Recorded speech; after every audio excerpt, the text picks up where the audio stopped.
my earliest memories were sitting around a breakfast table with my grandfather eating a half-red papaya.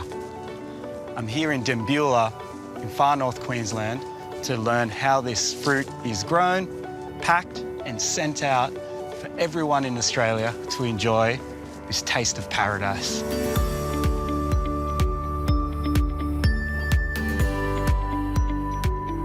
Chris, I'm excited. This is one of my favourite ingredients just for how versatile yellow/green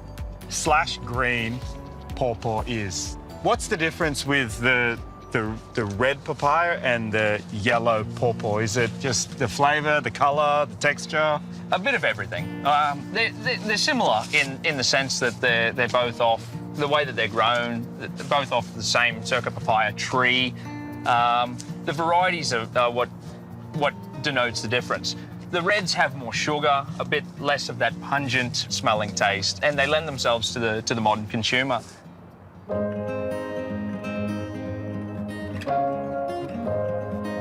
So how many acres do you have of pawpaws? Of pawpaws themselves, we're running right now about 5 hectares of yellow pawpaw. How many trees do you have just maybe in this row? Like, what are we talking? In this row, well, the density is about 1,750 per hectare. Oh, wow. So there's quite a few. There's quite a few. So it just goes forever, eh? It does. It does.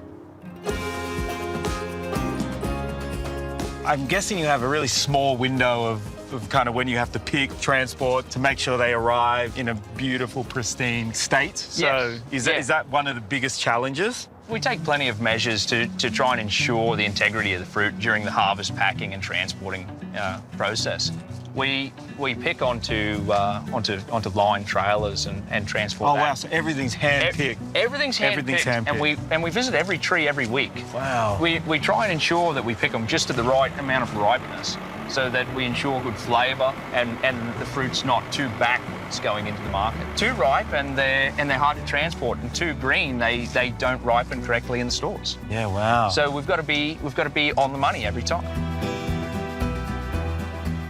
So sometimes when I'm using them green, the seeds change colour. So sometimes they're white and when they're ripe, they're black. That's right. So if they're still black, that means that it's changing, they're going to ripen? It's ripening. It's in its ripening process, yeah. The fruit's coming to maturity. And if you pick it and the seeds are white, it's no longer going to ripen? That's right. That flesh is going to stay nice and crispy and firm for you while you're using it for cooking.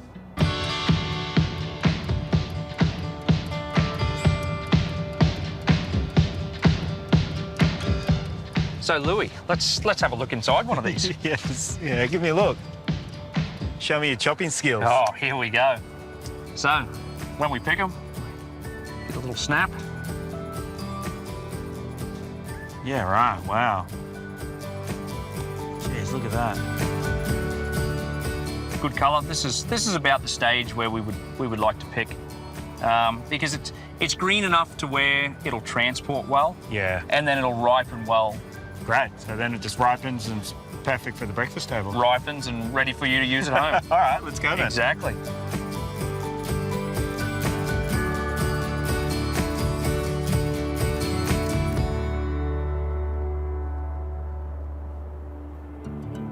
Grilled tuna. I think it's the best way to eat this really, really beautiful fresh fish.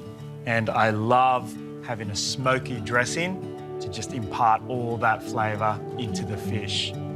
This dish is really cool. It's really fresh and it utilises the grill a few times to make a really, really flavoursome smoky salad.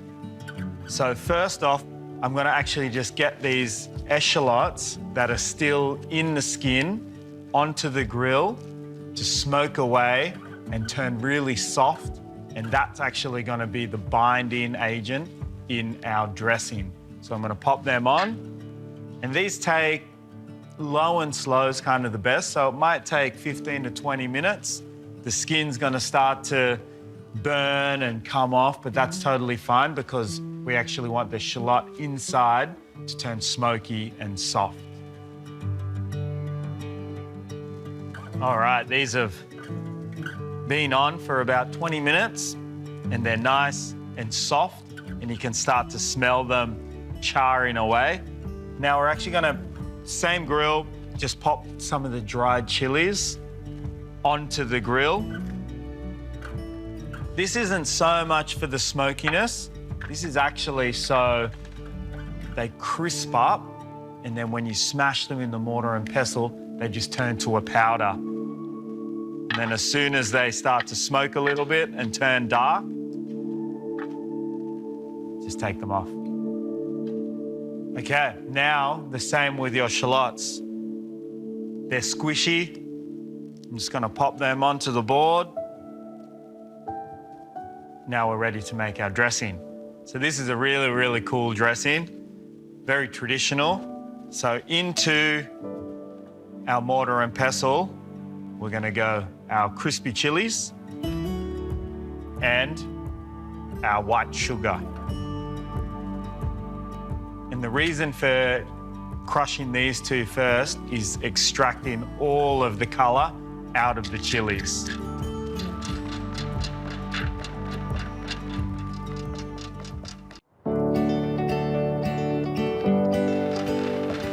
Okay, now we've got our fiery hot chili. I'm actually going to now just chop off the tip of these shallots. Now they've cooled down a little bit. And then, because they've been on the grill, smoking away and cooking, I can literally just squeeze out the shallots into the mortar and pestle. And now I'll just pound that into this sugar. And because I pounded all that chili into the sugar, it's very, very deep and beautiful red color.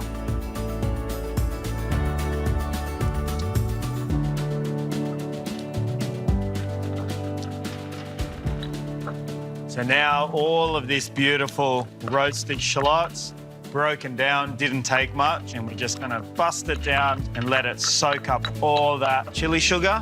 And then we're gonna go in with some lime juice.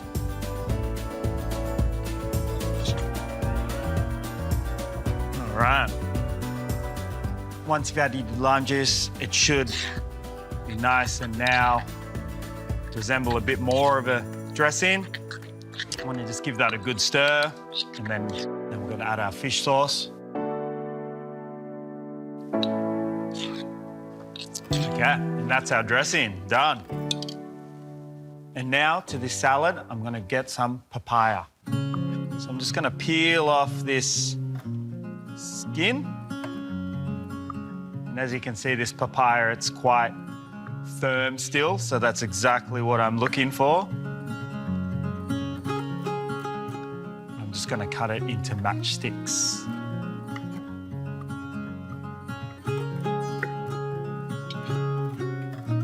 Now I'm going to just add some lemongrass. Slice that lemongrass nice and fine. So I'm actually just almost shaving the lemongrass. Sprinkle that into the bowl, into the salad. And do the same with some lime leaves. Just one or two. And to get the lime leaves nice and fine, we'll actually just fold it on itself a few times. And then that way, we can cut it exactly like the lemongrass. We'll just go into the salad. And last, a nice whack of coriander. And that'll be ready to dress and serve once our tuna's cooked. So I've got this beautiful tuna steak here. It's so nice. I'm just gonna add a little bit of oil. I'm gonna turn our grill plate on so it's nice and hot. So as you can see, this tuna, it's beautiful, it's red. I'm just gonna give it a good season. And that'll get like a nice crust on it as well. That's why I like to season it. The dressing's gonna be a nice seasoning component, but I really like that crust on the tuna to add a bit of texture. So I've oiled the fish, I haven't oiled the pan. And now we're just gonna go straight into the grill pan And we don't want to cook it all the way through. We just want to get a nice crust on the outside, nice and raw in the inside. And we can lay it out and serve it up. This tuna is not going to take long. On a nice hot grill pan, it really only needs about a minute on either side. As soon as I put it on, you can see it's starting to change colour on the grill pan, and that means you're getting a really nice crust there. I want to make sure I grill it for it to actually start to caramelise. I just don't want that brown.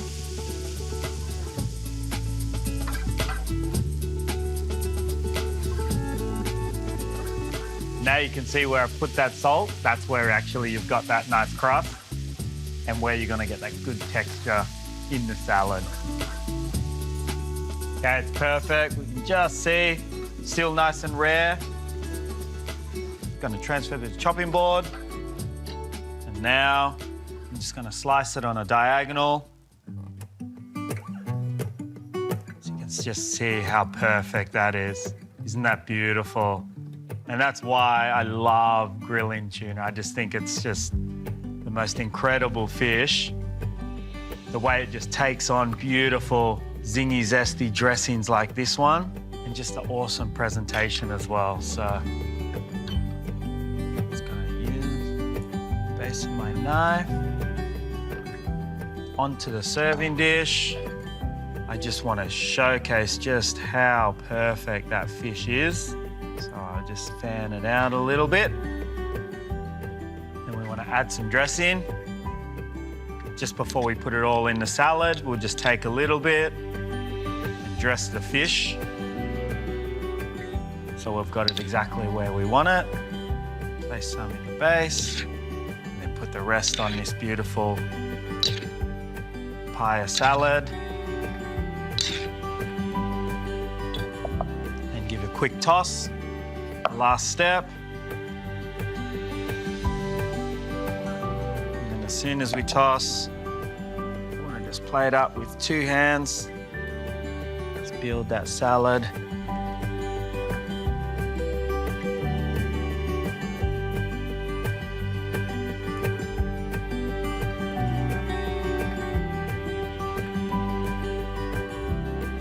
Look at that, even I'm impressed with this one.